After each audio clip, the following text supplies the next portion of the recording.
Ikhwani fiddin, alhamdulillah kita berkewajiban untuk senantiasa meningkatkan ketakwaan dan keimanan kita kepada Allah Subhanahu wa taala. Yang alhamdulillah kita masih ditakdirkan oleh Allah saat ini kita bisa bertemu di dalam masjid yang Allah berkahi ini dalam rangka tawasul bil haqq wa tawasul bis sabr.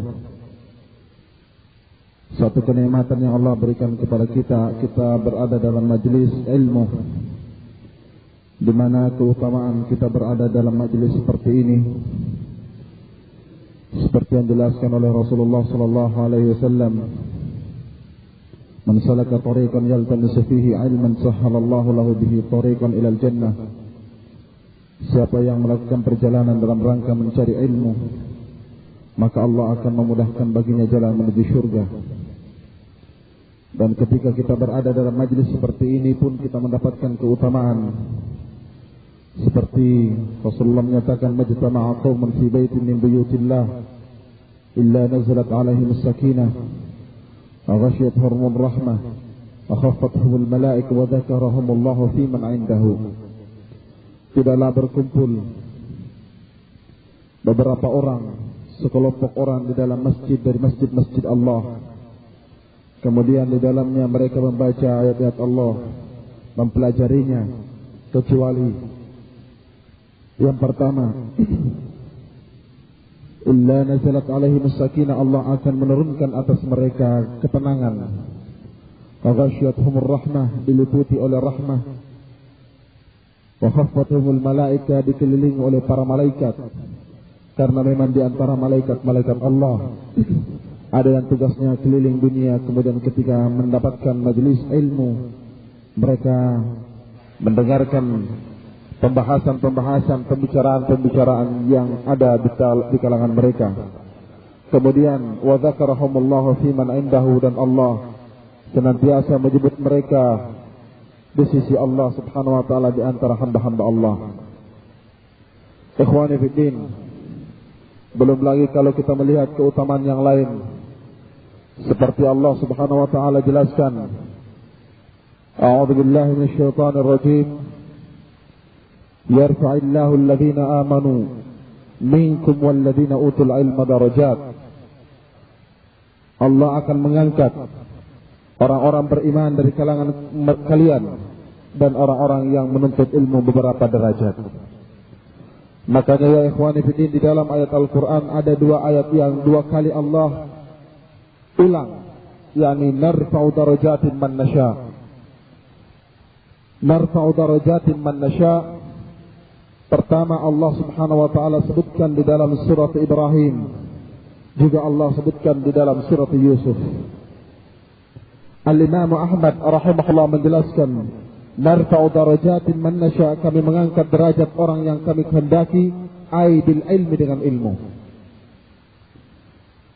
Yang pertama, Allah menyebutkan narfa'u darajatin man nasha pada kisah Nabiullah Ibrahim alaihissalam,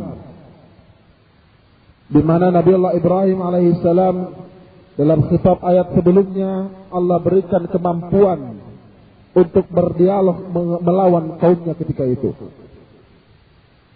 Kemudian Allah menyebutkan kembali narfa'u darajatin man nasha pada kisah Nabiullah Yusuf alaihissalam, di mana Nabiullah Yusuf diberikan oleh Allah Subhanahu wa taala kemampuan untuk memimpin, kemampuan bersiasa, berpolitik, memimpin pemerintah ketika masyarakatnya ketika itu. Itu membuktikan ya ikhwani fiddin, dalam perkara dunia saja, ketika Allah memberikan seseorang itu kemampuan ilmu, maka dalam perkara dunia dia terangkat derajatnya. Jangankan itu, binatang saja yang ketika Allah berikan kemampuan ilmu bagi binatang, seperti yang Allah jelaskan di dalam surat Al-Maidah ayat keempat, di mana Allah menyatakan, wa yas'alunaka madza uhilla lahum, dan mereka bertanya kepadamu wahai Muhammad, apa yang dihalalkan buat mereka. Qul uhilla lakumut thayyibat. Katakan dihalalkan buat mereka, buat kalian at-thayyibat, perkara-perkara yang baik. Wa ma 'allamtum minal jawarih mukallibin. Dan apa-apa yang kalian ajarkan minal jawarih mukallibin. Di dalam Al-Jami' li Ahkamil Quran, al-mukallibin, yakni binatang-binatang buas seperti anjing, yang ketika terlatih, terdidik untuk berburu, maka binatang buruannya menjadi halal dimakan. Dijelaskan oleh para fuqaha seperti Imam Asy-Syaukani dalam Nailul Awtar. Misalnya ada seekor anjing, yang anjing ini terlatih, Pak. Terlatih untuk berburu. Cara untuk mendeteksi, mengetahui bahwa anjing ini sudah dikategorikan terlatih, yakni binatang buruannya dilihat. Kalau binatang buruannya itu ada daging yang termakan oleh anjing itu, maka ini belum dikategorikan sebagai anjing ini terlatih. Tapi kalau dilihat anjing buruannya ini, misalnya dia menerkam seekor kambing, dilihat tidak ada daging yang dimakan oleh anjing tersebut, maka anjing ini sudah dikategorikan sebagai anjing yang terlatih. Di mana Allah sebutkan di dalam ayat tadi, termasuk perkara yang halal, binatang buruan anjing seperti ini halal untuk dimakan. Nah, yang asalnya haram, yang asalnya adalah haram. Binatang saja ketika dia punya kemampuan ilmu, allamtum minal jawarih, ketika dia punya kemampuan terangkat derajatnya dari binatang yang dia terkam yang asalnya haram, kemudian dia terlatih menerkam, kemudian menjadi halal. Subhanallah.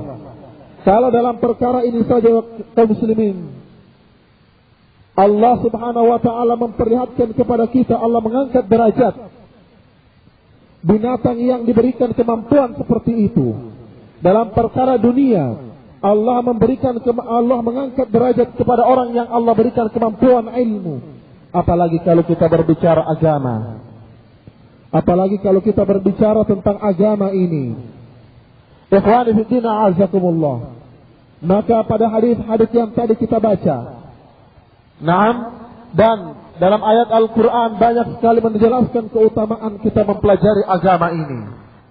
Dan disebutkan al-ilmu, kata-kata al-ilmu di dalam Al-Quran maupun dalam As-Sunnah, yang dimaksud dengan al-ilmu di situ adalah ilmu syariah, ilmu tentang syariat, ilmu tentang agama ini. Makanya ya ikhwani fiddin, dalam perkara agama ini kita kaum muslimin dan muslimat punya kewajiban dalam mempelajarinya. Tidak ada kata terlambat. Tidak ada kata terlambat bagi kita kaum muslimin dalam mempelajari agama ini. Di mana Rasulullah sallallahu alaihi wasallam menyatakan, talabul ilmi fardhatun ala kulli muslimin wa muslimah, bahwa menuntut ilmu itu adalah wajib bagi kaum muslimin laki-laki maupun kaum muslimin perempuan. Ikhwani fiddin, ilmu agama ini semakin hari orang semakin meninggalkannya. Karena memang sudah menjadi sunnatullah, sudah menjadi ketetapan Allah subhanahu wa ta'ala, bahwa semakin hari orang dalam mempelajari agama ini semakin berkurang.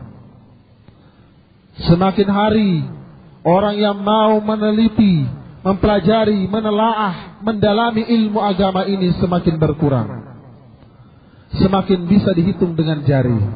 Apalagi kalau kita mau berbicara tentang ahlul ilm, orang yang berilmu, para ulama, orang-orang yang alim.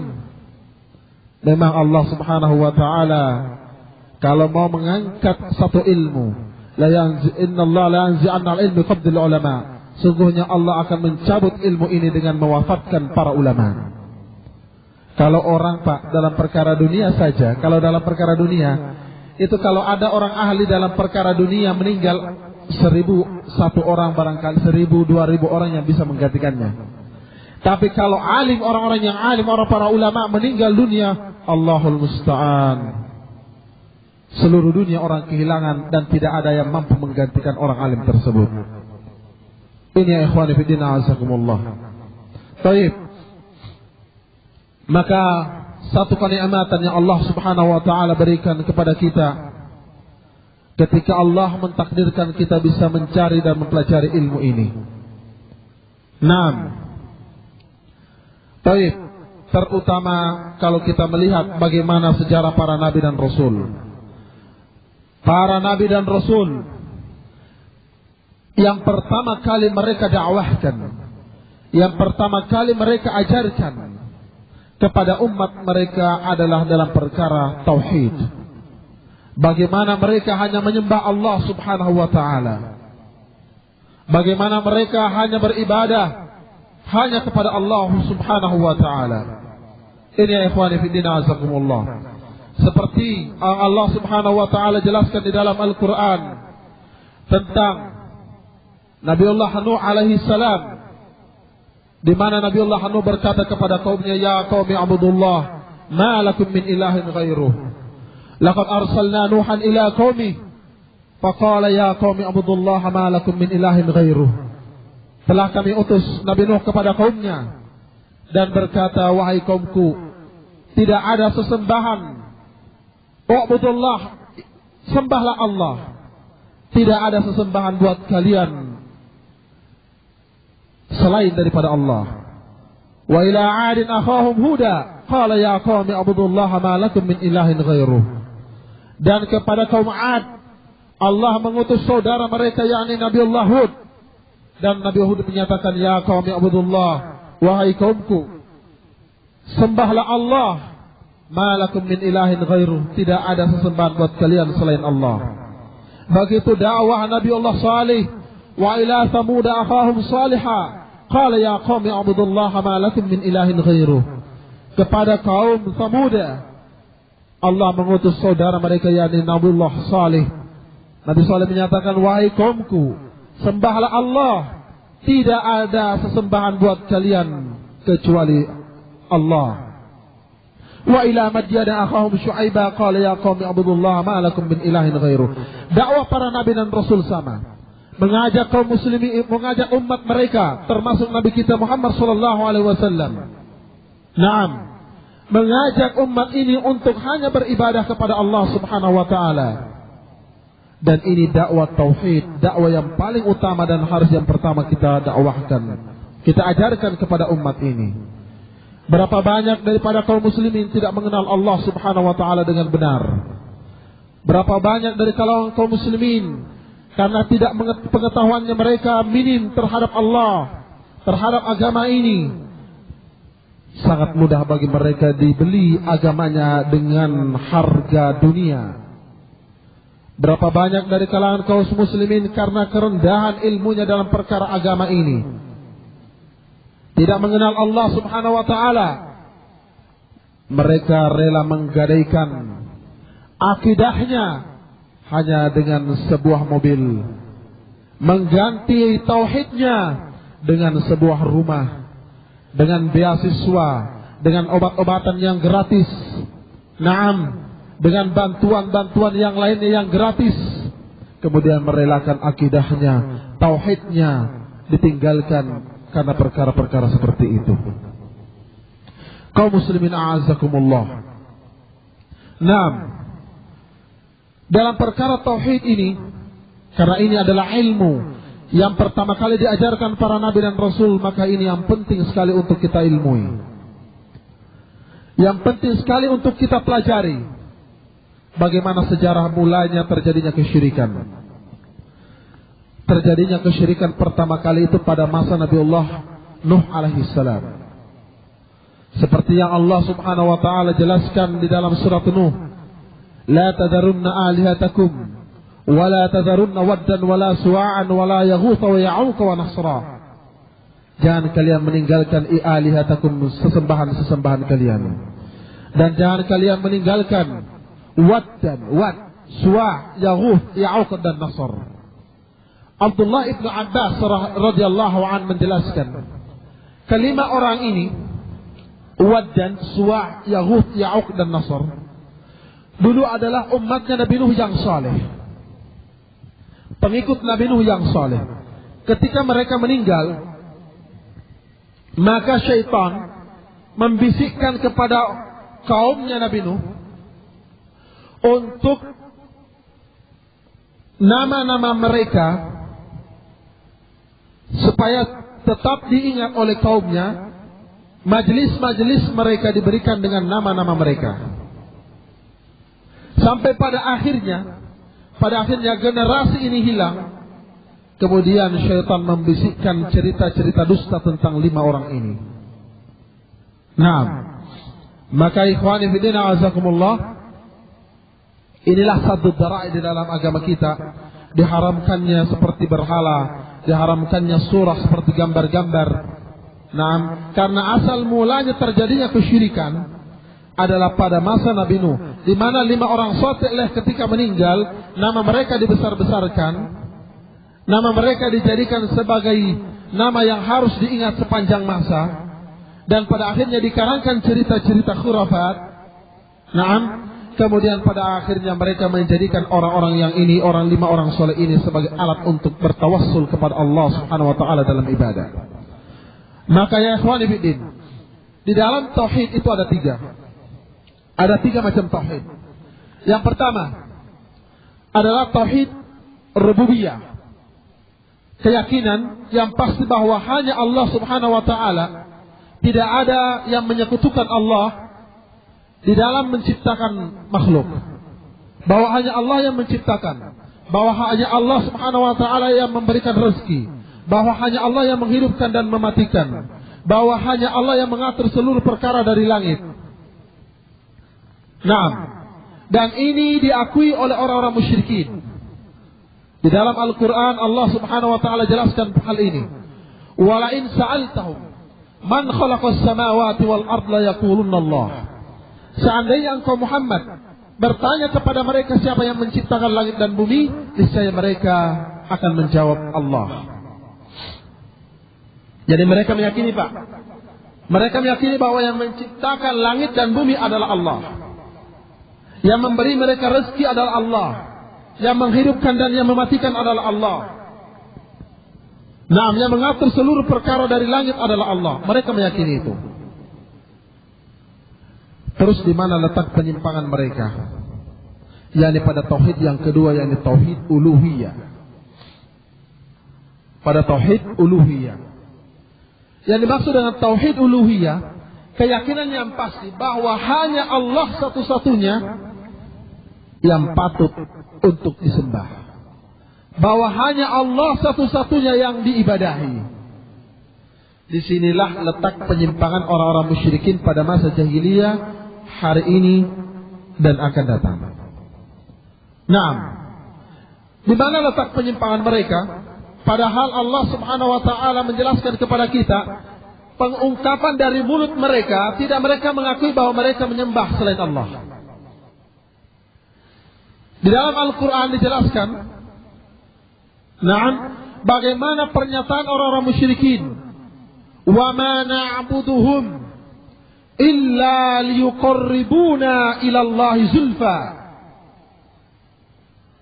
Tidaklah kami menyembah berhala-berhala itu kecuali untuk mendekatkan diri kami kepada Allah sedekat-dekatnya. Jadi mereka mengingkari tuduhan bahwa mereka menyembah berhala. Mereka ingkari, wa ma na'buduhum, kami tidak menyembah berhala-berhala itu kecuali hanya mendekatkan diri kepada Allah sedekat-dekatnya. Mereka menjadikan berhala-berhala tersebut sebagai alat bertawassul, mendekatkan diri kepada Allah Subhanahu wa taala. Mereka menjadikan perantara mendekatkan diri kepada Allah. Satu. Yang kedua, di dalam Al-Quran Allah Subhanahu wa taala menjelaskan bahwa berhala-berhala itu seperti ungkapan orang-orang musyrikin yang Allah Subhanahu wa taala sebutkan di dalam Al-Quran, bahwa berhala-berhala itu adalah syufa'auna indallah, pemberi syafaat kepada kami di sisi Allah. Jadi kalau ada orang kita tahu bahwa itu adalah perbuatan syirik yang dia lakukan di kuburan. Nah, dia menyembah kubur, mungkin dia tawaf di kuburan, dia bernazar di kuburan, bersumpah di kuburan. Punah salamak mangka jak batu di Makkah, manajan tu angeran jangan, manajan tu ngeran bembe. Nah, biasa ini Pak, ada jemaah haji terkadang kalau mau pergi naik haji itu pergi dulu ke Kok Bang Adi Goa, kuburan Tuan Tasalama kabeh. Nah, bersumpah di sana. Kalau selamat dan pulang haji, maka dia datang ke sini, nah, menyembelih ayam, membawa ayam dan sebagainya dan sebagainya. Kita tahu bahwa perbuatan itu adalah perbuatan syirik. Ketika orang ini ditanya, Pak, pindu apa ruak itu dari Allah Taala? Oh cika, apa ruak itu dari Allah Taala? Nah, apa jawabannya? Saya tidak menyembah kuburan ini. Saya tidak menyembah pohon ini. Saya tidak menyembah batu ini. Nah, kecuali saya hanya menjadikan bahwa karena orang ini adalah orang yang soleh meninggal di sini, doanya diijabah oleh Allah, maka saya hanya menjadikan perantara untuk beribadah kepada Allah. Apa bedanya dengan pernyataan orang-orang musyrikin pada masa jahiliyah? Wa ma na'buduhum illa liyuqarribuna ila Allahi zulfa. Apa bedanya dengan pernyataan orang-orang musyrikin? Kami tidak menyembah berhala-berhala itu kecuali untuk mendekatkan diri kami kepada Allah sedekat-dekatnya. Apa bedanya? Nyatot tau marakai jimat-jimat. Negate Pak Ustaz, ada orang pelihara jimat-jimat, benda-benda pusaka, kemudian diyakini bahwa jimat-jimat itu bisa menolak bahaya, bisa mendatangkan manfaat bagi mereka. Nah, kemudian ditegur, ya akhi, sari batang, zaman-zaman papa ruang itu kau digaukan. Itu perbuatan syirik. Dia akan menjawab, biasanya yang kita dengar, saya tidak percaya kepada jimat ini. Saya hanya menjadikan sebab sahabat jianne. Nah, saya percaya bahwa Allah memberikan pertolongan, menyelamatkan saya dari malapetaka, mendatangkan manfaat kepada saya. Alhamdulillah. Terkadang disebutkan alhamdulillah lewat perantaraan jimat-jimat ini. Allah sebutkan bagaimana pernyataan orang-orang musyrikin tentang berhala-berhala mereka. Naam, hadza lillahi wa hadza lisyurakaina. Ini untuk Allah dan ini untuk sekutu-sekutu kami, di mana sekutu-sekutu mereka menyatakan haula'i syufa'auna indallah. Sekutu-sekutu kami ini, berhala-berhala ini adalah syufa'auna indallah, pemberi syafaat kepada kami di sisi Allah, pemberi pertolongan kepada kami di sisi Allah. Apa bedanya dengan pernyataan yang tadi? Di mana di akhir ayat Allah Subhanahu wa taala jelaskan Subhanahu wa taala amma yusyrikun. Maha suci Allah, maha tinggi Allah dari apa-apa yang mereka sekutukan. Dari mulut orang-orang musyrikin pada masa jahiliyah, tidak mereka akui bahwa mereka menyekutukan Allah. Tapi justru Allah telah mencap bahwa perbuatan mereka menjadikan perantara melalui berhala-berhala, sesembahan-sesembahan itu dalam beribadah kepada Allah, mempercayai bahwa berhala-berhala itu, benda-benda itu, kuburan-kuburan itu, apapun namanya, naam, sebagai pemberi pertolongan dari Allah Subhanahu wa taala dari sisi Allah, maka oleh Allah dikatakan Subhanahu wa taala ma yusyrikun, itu sebagai bentuk kesyirikan sudah. Ini ya ikhwani fillah azakumullah. Saya tadi menyinggung tentang at-tawassul. Apakah tawassul mengambil perantara dalam beribadah kepada Allah adalah perkara yang tidak disyariatkan di dalam agama kita? Sekali lagi bahwa berbicara tentang agama itu sudah ada bahan bakunya, sudah ada dalilnya bahwa ini perintah, ini larangan, bahwa ini haram, ini halal. Nah, ini sudah ada dalilnya. Tidak ada satupun perkara di dalam agama ini kecuali telah dijelaskan oleh Allah Subhanahu wa taala dalam Al-Qur'an maupun lewat lisan Rasulullah sallallahu alaihi wasallam. Taraktukum ala mithlil bayda'i la yazighu anha illa huwa lailuha kanahariha la yazighu anha illa huwa halikun. Aku telah meninggalkan kalian di atas cahaya yang sangat terang benderang, malamnya laksana siangnya, dan tidak tergelincir daripadanya kecuali dia akan binasa. Nah, baik. Dalam perkara ini, karena ini adalah perkara akidah, maka dan juga perkara ibadat dan perkara-perkara yang lainnya harus dengan dalil. Baik, kita lihat bagaimana Al-Quran dan As-Sunnah menjelaskan dalam perkara tawassul. Allah Subhanahu wa taala dalam Al-Quran menyatakan, ya ayyuhalladzina amanu taqullaha wabtaghu ilaihil wasilah. Wahai orang-orang yang beriman, bertakwalah kalian kepada Allah dan carilah kepada Allah al-wasilah, wasilah. Adapun wasilah yang disyariatkan, yang ada dalilnya, jelas dalilnya, yang pertama Rasulullah. Allah Subhanahu wa taala menjelaskan dalam Al-Quran, falillahil asma'ul husna fad'uuhu biha. Allah memiliki asma'ul husna, maka berdoalah kepada Allah dengan asma'ul husna. Kita minta ampunan Allah, kita menyebutkan ya Ghaffar, ya Ghafur, ighfir lana. Kita minta diberikan, supaya diberikan rezeki oleh Allah, kita menyebutkan nama Allah, ya Razzaq, urzuqna. Kita minta dikasihani oleh Allah, kita manggil nama ya Rahman, ya Rahim, irhamna. Ini yang pertama. Yang kedua, bertawassul kepada Allah dengan amal salih. Dalilnya, yakni ayat yang terakhir dalam surat Al-Kahfi. Allah menyatakan, a'udzubillahi minasyaitonir rajim, faman kana yarju liqa'a rabbih falyamal 'amalan shalihan wa la yusyrik bi'ibadati rabbih ahada. Siapa yang berkehendak mengharapkan bertemu dengan Rabb-Nya, hendaklah dia beramal salih dan tidak menyekutukan Allah dengan sesuatu pun. Dalam hadits Abu Hurairah, Rasulullah menjelaskan dulu terjadi pada masa dulu 3 orang yang terjebak ke dalam gua. Ketika 3 orang soleh ini masuk dalam gua, kemudian menggelinding batu dari gunung, kemudian menutupi mulut gua, dan tidak mampu mereka keluar. Dan Allah Subhanahu wa taala menyelamatkan mereka setelah mereka ketiga-tiganya bermunajah kepada Allah dengan menyebutkan amalan soleh mereka masing-masing. Allah selamatkan mereka setelah mereka berdoa dan menyebutkan amal soleh mereka. Ini dalil bahwa kita beribadah kepada Allah, kita melakukan amal soleh, kemudian kita menjadikannya sebagai alat berwasilah kepada Allah Subhanahu wa taala dalam berdoa, ini boleh. Contoh begini, Pak. Kalau mungkin kita punya masalah, mungkin kita punya masalah, kemudian kita berdoa kepada Allah.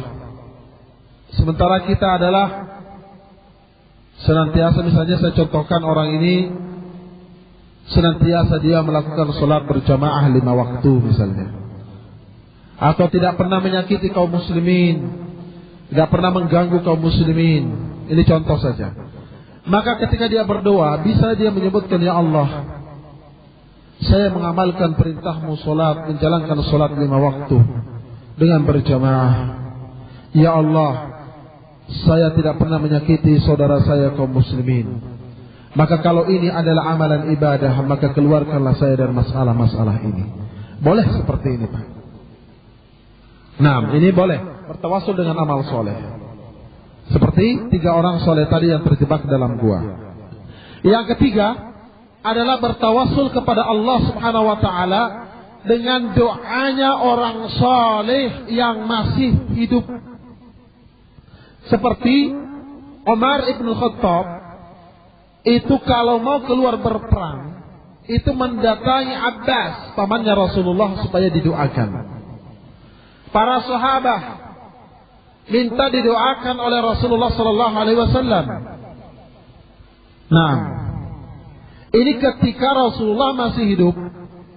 Namun ketika Rasulullah telah meninggal, tidak seorang pun dari kalangan sahabat yang mendatangi kuburannya Rasulullah, tidak seorang pun dari kalangan sahabat yang di dalam doa mereka menyebutkan nama Rasulullah, memanggil nama Rasulullah, kemudian dijadikan sebagai alat wasilah dalam doa mereka. Dan ini adalah bid'ah. Tidak ada contoh berdoa mengambil dengan perantaraan ruh orang-orang yang sudah meninggal. Ini ya ikhwani fiddin, a'azzakumullah. Baik. Adapun tadi orang-orang musyrikin, mereka menjadikan orang-orang yang sudah meninggal sebagai alat perantara kepada Allah. Mereka ya ikhwani fiddin, alasan mereka adalah alasan yang menyerupakan Allah dengan makhluk. Seperti ini mereka terkadang kalau ditanya, kenapa kamu mengambil jadikan perantara wasilah dengan orang kepada Allah dengan orang-orang sudah meninggal? Mereka gambarkan seperti ini. Kalau menghadap ke presiden katanya, atau tidak usah jauh lah presiden. Kalau mau menghadap, ini tasbih sudah. Padahal ya ikhwani fiddin a'azzakumullah, yang pertama ini tidak ada contoh dari Rasulullah. Kemudian ini menyerupakan Allah dengan makhluk, dan ini mengkufuri ayat Al-Quran. Laisa kamitslihi syai'un wa huwas samiul basir. Nah, kemudian yang ketiga adalah tauhidul asma' was sifat. Yakni tauhidul asma' was sifat, kita menetapkan nama-nama dan sifat-sifat bagi Allah. Kalau nama-nama dan sifat-sifat tersebut ditetapkan oleh Allah Subhanahu wa taala di dalam Al-Qur'an atau di dalam sunnah Rasulullah sallallahu alaihi wasallam. Sebaliknya, kita tidak boleh menetapkan satu nama atau satu sifat bagi Allah kalau nama-nama dan sifat-sifat tersebut ditiadakan oleh Allah, tidak disebutkan oleh Allah dalam Al-Quran maupun di dalam sunnah Rasulullah sallallahu alaihi wasallam. Nah, ini kalau ada nama dan sifat Allah yang ditetapkan oleh Allah, maka kita terima, kita mengimaninya min ghairi takyif wala tamthil wala ta'til, tanpa menyerupakan, tanpa menyatakan bagaimana, dan tanpa meniadakan sifat nama dan sifat tersebut. Ini ya ikhwani fiddin a'azzakumullah. Karena sebagian daripada kaum muslimin, seperti Asy'ariyah ini, keyakinan Asy'ariyah, mereka membagi sifat Allah itu ada sifat wajib, ada sifat jaiz, ada yang mustahil. Di mana sifat wajib yang barangkali kita sudah tahu, mereka menetapkan ada 20 saja. Ini adalah keyakinan batil. Karena siapa yang tahu sifat Allah Subhanahu wa taala? Tidak ada yang tahu kecuali hanya Allah Subhanahu wa taala berapa jumlahnya. Tidak ada yang tahu. Apalagi kalau menetapkan seperti itu. Baik, ikhwani fillah a'azzakumullah. Maka kesimpulan yang dapat saya sampaikan untuk pertama kali maghrib ini, insyaallah, yakni kewajiban kita untuk mempelajari agama ini dengan benar. Kita tidak seperti dengan tarekat-tarekat sufiyah. Maaf, di mana di dalam tarekat sufiyah mereka membagi ilmu itu menjadi dua. Mereka katakan bahwa ilmu itu ada dua, ilmu syariat dengan ilmu laduni. Nah, mereka menganggap bahwa ilmu syariat itu kulitnya saja. Nah, uli najih. Di mana mereka katakan bahwa ilmu syariat diturunkan kepada para nabi dan rasul. Nah, itu kulitnya. Ada ilmu yang bisa didapatkan tanpa belajar, yang mereka katakan adalah ilmu laduni. Yang mereka mengambil istilah laduni dari ayat Al-Quran tentang kisah Nabiullah Musa dengan Khidr alaihi wassalam. Fawajada min ibadina atainahu rahmatan min indina wa 'allamnahu min ladunna ilma.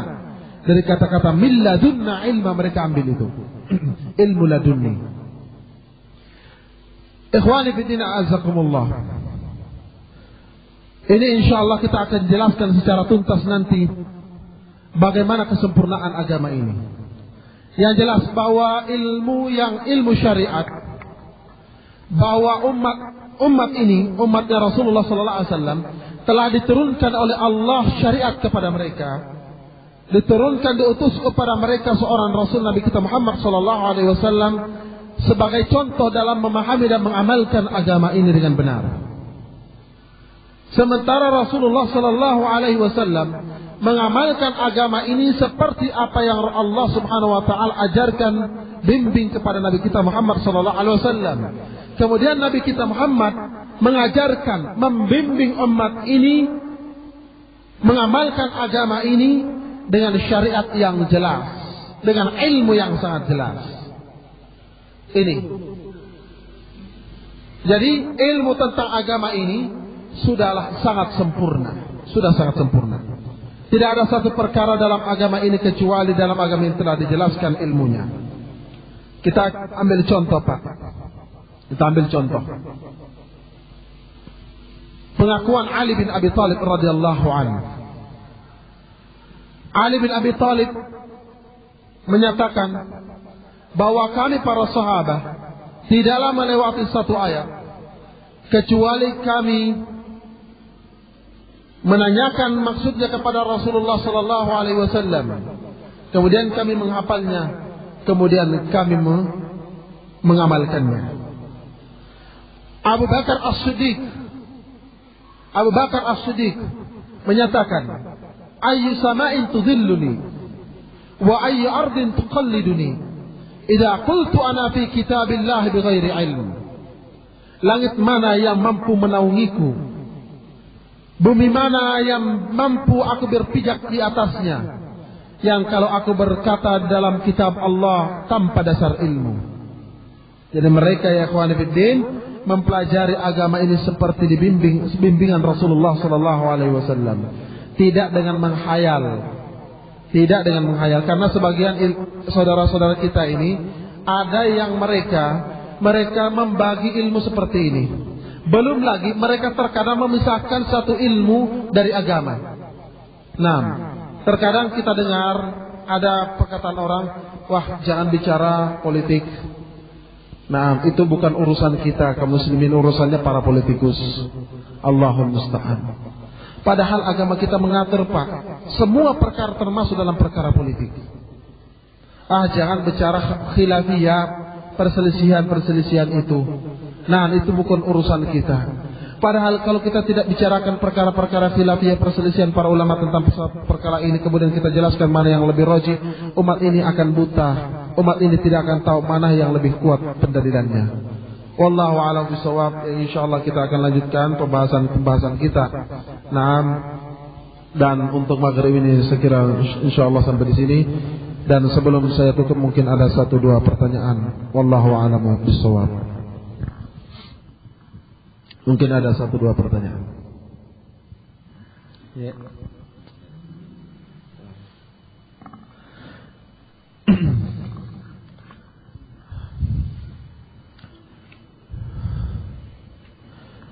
Sebelum saya tutup, ikhwani fillah azakumullah, bahwa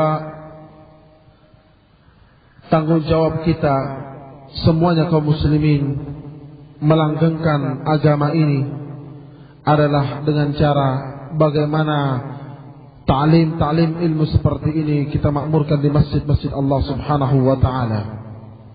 Nah, karena tidak ada jaminan, Pak. Tidak ada jaminan bahwa kaum muslimin di daerah kita ini terus-menerus Allah akan jamin adanya. Tidak ada jaminan, Pak. Kalau Islam Allah akan jamin, Al-Quran Allah akan jamin tidak akan pernah punah, tidak akan pernah hilang. Tapi tidak ada jaminan bahwa di satu daerah Allah akan menjamin bahwa Islam di situ akan langgeng, tidak akan pernah punah. Maka kalau kita, Pak, tidak punya andil di dalam perkara-perkara menyebarkan dakwah, menyebarkan ilmu ini, maka ini akan menjadi tanggung jawab kita nanti di akhir di hadapan Allah Subhanahu wa taala. Nah, ini akan menjadi tanggung jawab kita, khususnya dalam perkara tauhid, dalam perkara akidah.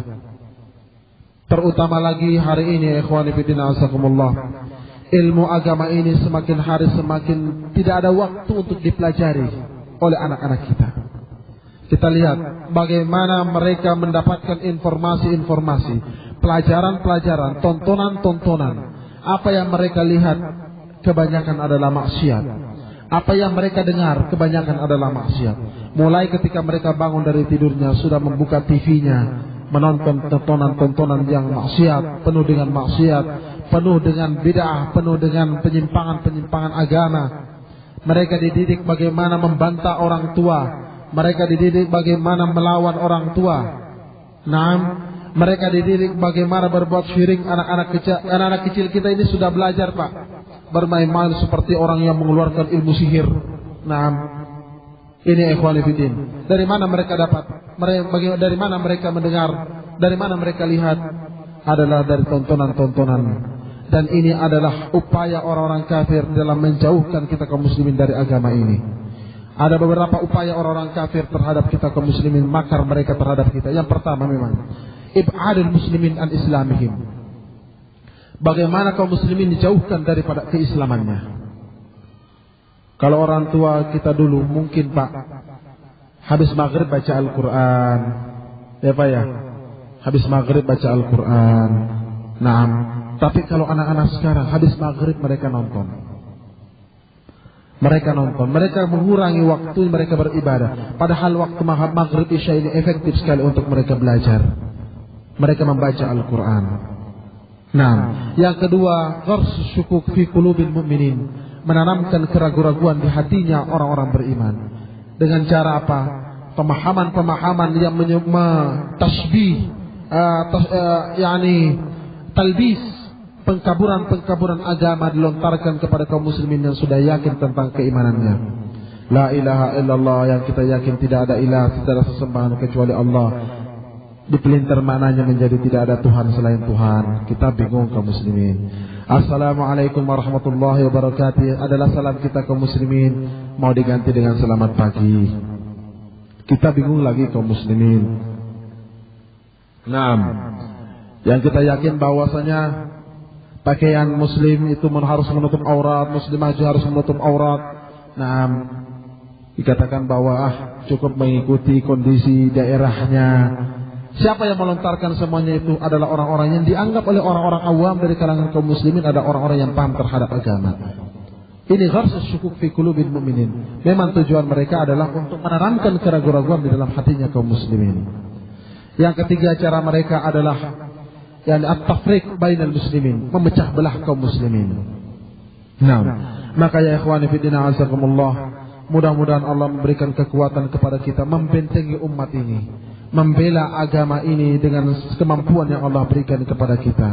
Mudah-mudahan Allah subhanahu wa ta'ala memberikan kepada kita keikhlasan di dalam mempelajari agama ini, keikhlasan di dalam mengamalkan agama ini.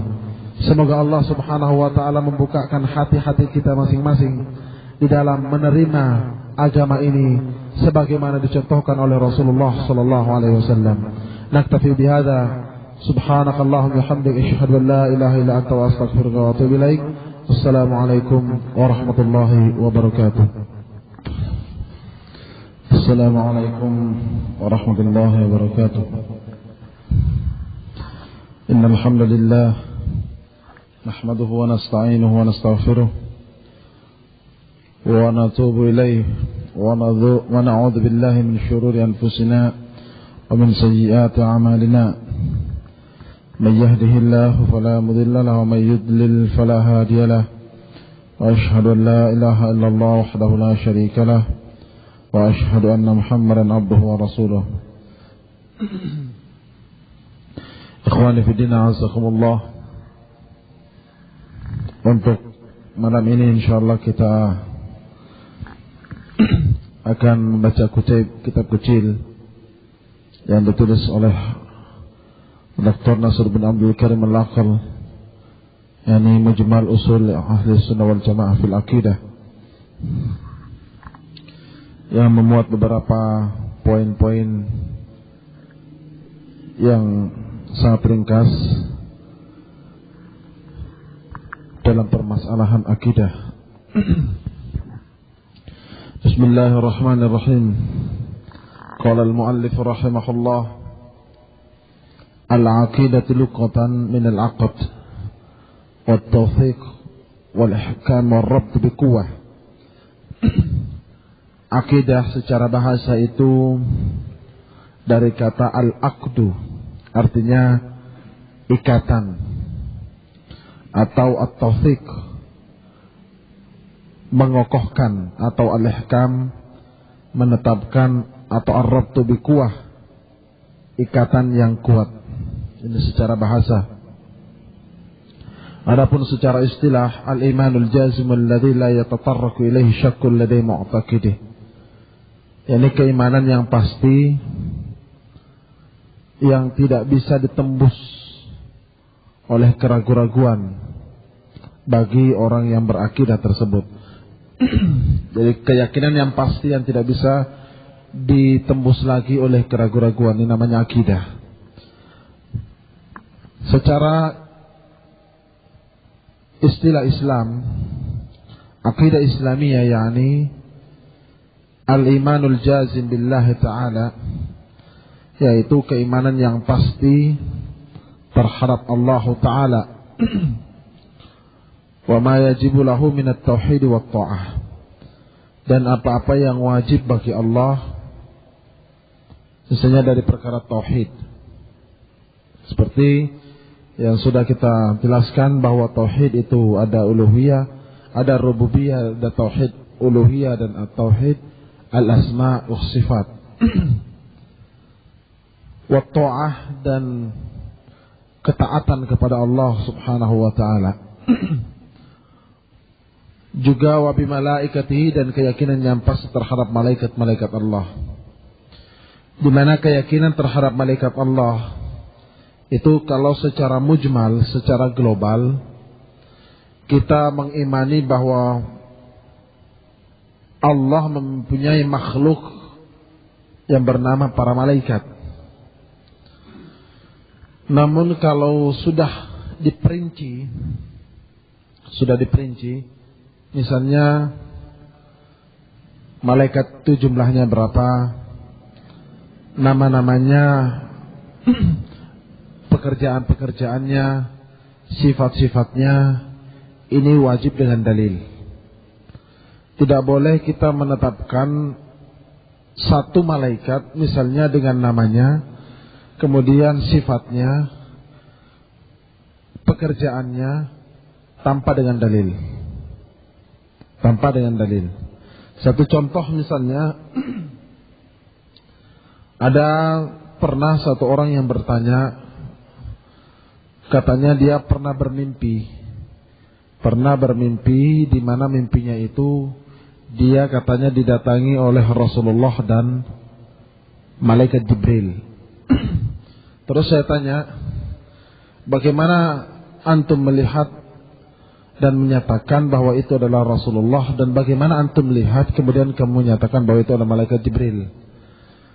Katanya, saya melihat Rasulullah itu hanya sebuah cahaya. Saya tidak bisa menggambarkan bagaimana wajahnya Rasulullah, begitu terangnya wajahnya Rasulullah, kata, cahaya saja. Ini sering kita dengar Pak dari orang-orang sufi yang bermimpi ketemu Rasulullah katanya. Baik, terus Jibril yang kamu lihat itu bagaimana?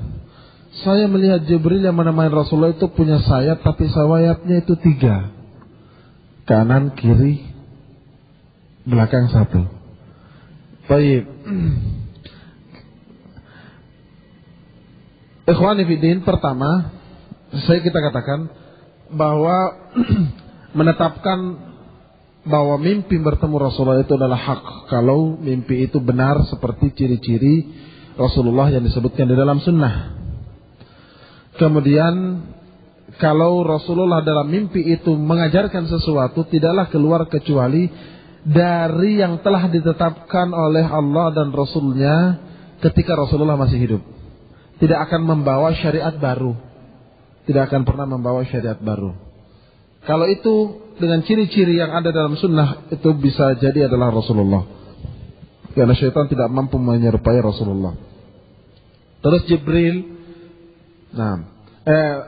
Terus Rasulullah dalam ayat Al-Quran, Qul innama ana basyarum mithlukum yuha ilaih, bahwa Rasulullah itu adalah bashar, manusia biasa, cuma diberikan wahyu oleh Allah, yang hidup, mati, punya mata, punya telinga, punya hidung, naam, punya tubuh.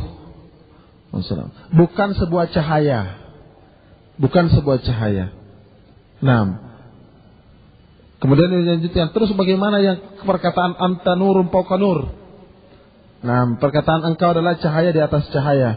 Kita bilang bahwa itu adalah perkataan syirik yang terapkan bahkan mengangkat kedudukan rububiyahnya Allah Subhanahu wa taala kepada Rasulullah Muhammad sallallahu alaihi wasallam, menyatakan bahwa Muhammad adalah cahaya di atas segala cahaya.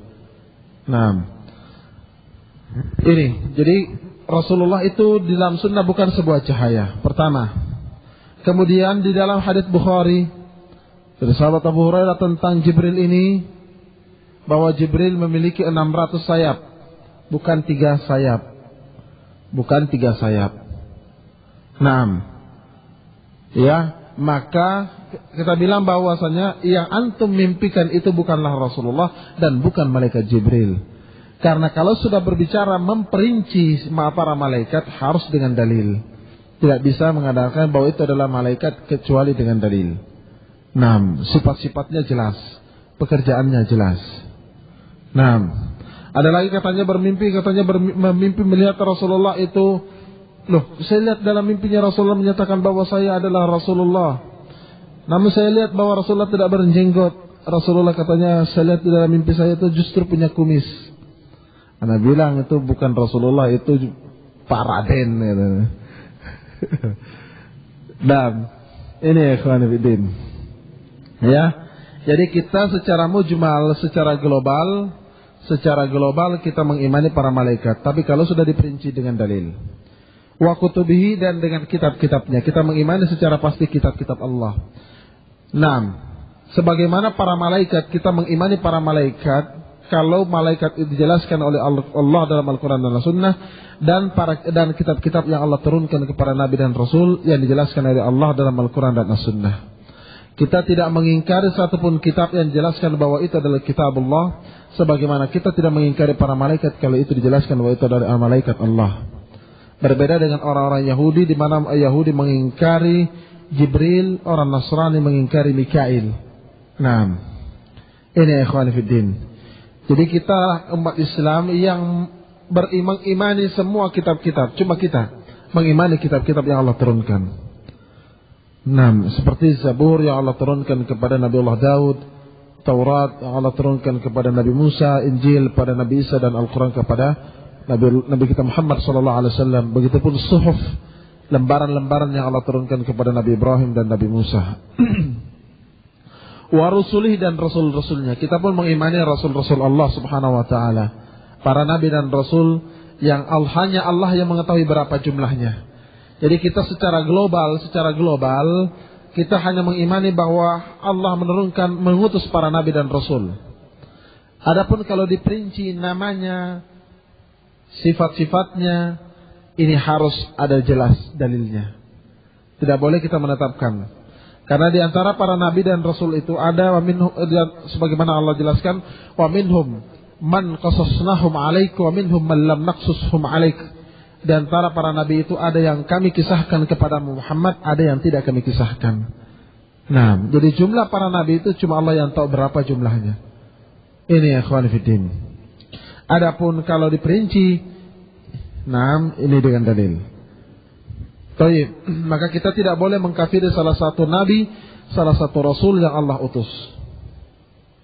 Wal yaumil akhir, dan kita mengimani hari akhirat. Kita mengimani hari akhirat. Baik. Ikhwani fillah azakumullah, mengimani hari akhirat dengan segala sesuatu yang berkaitan dengan akhirat.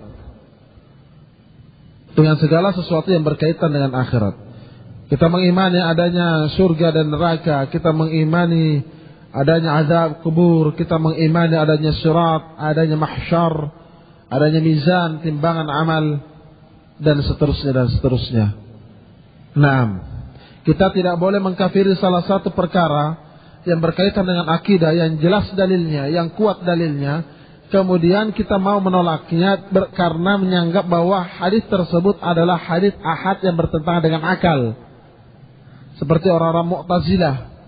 Orang-orang Mu'tazilah itu mengingkari adanya azab kubur.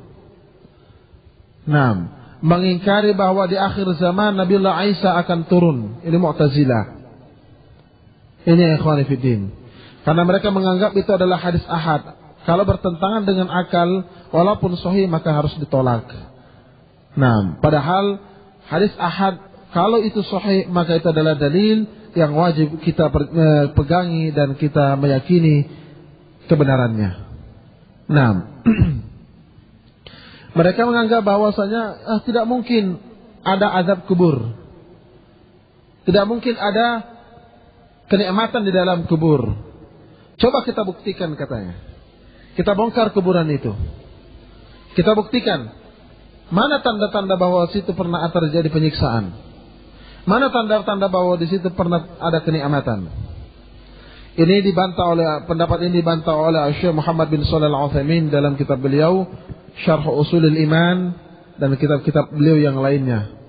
Pertama, secara dalil jelas, dalilnya sahih.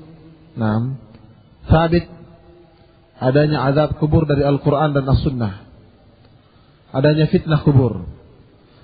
Kemudian secara akal yang sehat, akal yang jernih. Naam, akal yang jernih pun membenarkan itu. Beliau Syekh memberikan contoh. Kalau orang tidur, orang tertidur, kemudian bermimpi. Kemudian dia bermimpi. Dia melihat dirinya berada di awang-awang, terbang ke sana kemari dengan sayap, dengan penuh dengan kenikmatan, dikelilingi oleh para bidadari-bidadari. Tubuhnya di mana? Tubuhnya di mana? Apakah tubuhnya terbang kemana-mana? Tubuhnya tetap di atas tempat tidur dia, di dalam selimut dia, di dalam kamar dia. Nah, atau seorang bermimpi melihat dirinya berada di tempat yang sangat gelap, yang sangat mencekam, menakutkan. Nah, dipukul, disiksa dan sebagainya. Kemana tubuhnya? Apakah tubuhnya kelihatan tersiksa, terpukul dan sebagainya, berada di ruangan yang gelap, yang sangat mencekam? Tetap tubuhnya berada di tempat tidur, tidak kemana-mana. Nah, ini ya ikhwani fiddin azakumullah. Maka kalau dalam perkara seperti ini saja, makul, rasional, diterima oleh akal yang sehat. Nah, maka kalau Allah dan kalau Rasulnya Muhammad SAW menjelaskan adanya fitnah kubur, kenapa kita tidak mengimaninya? Ini ya ikhwani fiddin. Wal qadar, dan kita mengimani takdir, bahwa takdir baik dan buruk telah ditetapkan oleh Allah Subhanahu wa taala. Telah ditetapkan oleh Allah Subhanahu wa taala. Kita tidak boleh mengkafiri takdir. Naam. Insyaallah pembahasan ini, pembahasan tentang takdir pun sangat luas dan kita akan membahas secara tuntas dalam satu pertemuan khusus tentang takdir ini, insyaallah. Naam. Karena sebagian orang ada yang mengingkari takdir. Tidak mau takdir itu, tidak terima kalau takdir itu sudah ditetapkan. Ikhwani fillah azakumullah, secara mujmal, secara global, dan Islamiyah. Adapun rinciannya insyaallah akan kita jelaskan pada pertemuan berikutnya. Wassalaf wasair ma sabata min umuril ghaib, dan kita mengimani semua yang sabit daripada perkara-perkara gaib. Semua perkara-perkara gaib yang sabit, dalilnya jelas, kita wajib mengimaninya. Ma'kul atau tidak ma'kul, rasional atau irrasional, kalau itu tetap dalam hadis, dalam sunnah, maka kita mengimaninya, tidak boleh kita menolaknya. Wal akhbar, dan berita-berita tentang Dajjal, tentang kejadian-kejadian di akhir zaman, tentang turunnya Al-Masih Isa bin Maryam, dan sebagainya dan sebagainya. Yang jelas, perkara-perkara gaib, berita-berita seperti ini, kalau sabit, jelas dalilnya, wajib kita untuk mengimaninya. Ya, ini ya ikhwani fiddin. Wassalaf, adapun as-salaf, ini supaya kita paham siapa di kalangan salaf. Hum sadru hadhil ummah min as-sahabati wat tabi'in. Mereka adalah generasi umat ini dari kalangan sahabat, tabi'in, wa a'immatil huda minal quruni thalathatil mufaddalah, dan para imam yang mendapatkan hidayah dari 3 generasi yang utama. Tentang kalimat salaf, pertama, pembatasan manhaji, tahdidul manhaji dan tahdidul zamani. Pembatasan manhaj. Pembatasan manhaj yakni yang berjalan di atas manhaj salaf. Sebagaimana dijelaskan oleh Rasulullah sallallahu alaihi wasallam tentang iftiraq hadhil ummah, akan berpecah belahnya umat ini. Rasulullah menyatakan iftaraqatil yahud ala 71 firqah, berpecah orang Yahudi menjadi 71 golongan. Waftaraqatin nasara ala 72 firqah, dan berpecah orang-orang Nasrani menjadi 72 golongan. Wa sataftariqu ummati ala 73 firqah, dan akan berpecah umatku menjadi 73 golongan. Kulluhum finnar, semuanya di neraka illa wahidah, kecuali satu.